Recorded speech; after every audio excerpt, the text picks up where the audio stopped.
கானூர் சதாசிவம் நாதஸ்வர வித்வான். நான் இங்கே அதாவது கடலூர் மாவட்டம் திருமுட்டம் தாலுக்கா கானூர் மேலத்தேர்வில் இருந்து கொண்டிருக்கிறேன். நான் தொழில் செய்ய ஆரம்பித்தது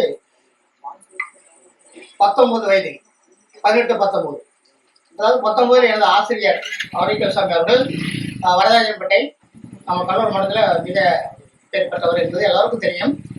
இருப்பினும் அவரிடம் போய் நான் இந்த நிலையில் உனக்கு எழுத படிக்க தெரியுமா என்று கேட்டார். நான் ஸ்கூல்ல படித்திருக்கிறேன், ஆனால் படிக்க முடியாது, எழுத முடியும் அப்படின்ட்டு நான் சொல்லிவிட்டேன். ஏற்கனவே எனது ஆசிரியர் உனக்கு நான் கிளாஸ் எடுக்கிறேன் சொல்லிவிட்டு எனக்கு அனைத்து சங்கீதமும் சொல்லிக் கொடுத்தார்கள்.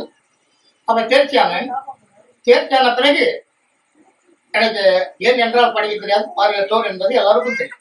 அதனால வெற்றி அவர் தெரிவித்தார்கள். எனது ஆசிரியர் ரொம்ப தங்கமான மனிதர்கள் இருந்தாலும் மிக சிறப்பாக எனக்கு சொல்லிக் கொடுத்தார்கள்.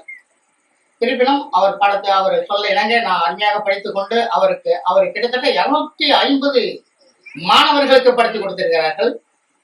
இருப்பினும் நான் என்ன சொல்லியே மாணவர்களை சுட்டி திட்டுவார்கள். மாணவர்கள் என்ன சொல்லுவார்கள், கானூர் சதாசிவம் அண்ணன் யாரு அப்படின்னு கேட்கும் பொழுது நான் தானே தம்பி அப்படின்னு சொல்லும் பொழுது அவர் என்ன சொல்லுவாரு, பசங்க என்ன அப்படிதான் என்ன நீங்க என்ன பண்ணீங்க அப்படின்னு கேட்பாங்க. சில கீர்த்தனைகளை ஒரே நாள்ல வாசிக்காட்டுங்களாமா அப்படின்னு சொன்னாங்களா. அப்ப காலையில படுத்துக்கிட்ட கீர்த்தனைய நைட் நானே வாசிக்கிட்டேன். ஏன்னா பரபரம் சொல்லிட்டுருவாரு. அப்படிங்கும்போது காலையில நான் சொல்லி பாடங்கள் எனக்கு முறைப்பரம் சொல்லி கொடுத்துருவாரு. நான் மனப்படம் பண்ணிக்குவேன், நண்பர்களை வச்சு மனப்படம் பண்ணிடுவேன். இருப்பினும் மதிய நேரத்துல நானே வாசிடுவாங்க. ஏன்னா சுரைக்கான எனக்கு சரி கமா பாதஞ்சிசன்றது நமக்கு தெரியும். 7 சுரங்கள் நமக்கு அர்த்தப்படும் இல்லையா, அதாவது சரி வாசிக்கும் போது நமக்கு தெரியும் இல்லையா.